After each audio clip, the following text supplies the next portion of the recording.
Hello everyone, ജർമ്മനിയിലേക്ക് എത്തിച്ചേരണം പഠിക്കാൻ വേണ്ടിയിട്ട്, അതും അധികം ചെലവില്ലാതെ എന്ന് ആഗ്രഹിക്കുന്നവരാണോ നിങ്ങൾ? എങ്കിൽ തീർച്ചയായിട്ടും ഈ വീഡിയോ കാണണം. ഇനിയിപ്പോ ആഗ്രഹമില്ലെങ്കിലും ദയവ് ചെയ്ത് കാണണം. താല്പര്യമുള്ളവർക്ക് അയച്ചു കൊടുക്കാലോ.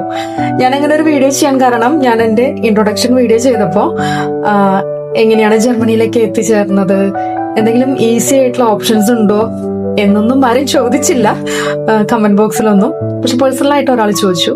അപ്പൊ ഞാൻ ആലോചിച്ചു, ഈ ഒരു ഓപ്ഷൻ വഴിയായിട്ട് ജർമ്മനിയിലേക്ക് എത്തിച്ചേർന്ന ആളുകളുടെ എക്സ്പീരിയൻസ് ഒന്ന് അറിഞ്ഞിട്ട് ഇങ്ങനെ ഒരു വീഡിയോ ചെയ്യാമെന്ന്. ഞാൻ പറയാൻ പോകുന്നത് ഔപെയർ വിസനെ കുറിച്ചിട്ടാണ്. 18-നും 27-നും വയസ്സുള്ളവർക്കാണ് ഈ ഒരു വിസയ്ക്ക് അപ്ലൈ ചെയ്യാൻ സാധിക്കുക. ഇതില് ഏറ്റവും ആദ്യം വേണ്ടത് ഒരു ഹോസ്റ്റ് ഫാമിലിയെ ഐഡന്റിഫൈ ചെയ്യുക എന്നുള്ളതാണ്. പിന്നെ മാൻഡേറ്ററി ആയിട്ട് ആവശ്യമുള്ളത് A1 ലെവൽ സർട്ടിഫിക്കറ്റ് ആണ്. അതത്ര ഡിഫിക്കൽട്ട് അല്ല, ബേസിക് ലെവൽ ജർമ്മൻ ആണ് അറിയേണ്ടത്. പിന്നെ ഈ വിസയില് എത്തിപ്പെടുന്നവർക്ക് ചെയ്യാനുള്ളത് ആ ഹോസ്റ്റ് ഫാമിലിയിലെ കുട്ടികളെ നോക്കുക, അതുപോലെ തന്നെ വീട്ടിലത്തെ ചെറിയ കാര്യങ്ങളിൽ അവരെ ഹെൽപ്പ് ചെയ്യുക എന്നുള്ളതാണ്. അപ്പോൾ കുട്ടികളെ നോക്കാനുള്ള ഒരു ഇൻട്രസ്റ്റ് ഉണ്ടായിരിക്കണം. പിന്നെ ഏറ്റവും വലിയ അഡ്വാൻറ്റേജ് എന്ന് പറയുന്നത് ഇവിടുത്തെ കൾച്ചർ എക്സ്പ്ലോർ ചെയ്യാം, അതുപോലെ തന്നെ ലാംഗ്വേജ് ഇംപ്രൂവ് ചെയ്യാം.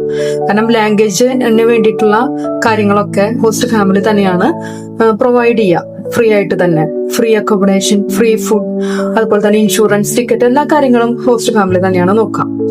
പിന്നെ നമ്മുടെ ഫ്യൂച്ചർ സ്റ്റഡീസ്, അതുപോലെ ഹൗസ് ബിൽഡിങ്ങോ FSJയോ അല്ലെങ്കിൽ യൂണിവേഴ്സിറ്റി എൻട്രിയോ, അതിനെല്ലാം വേണ്ടിയിട്ട് തന്നെ നമുക്ക് അവിടെ നിന്ന് ട്രൈ ചെയ്യാവുന്നതാണ്.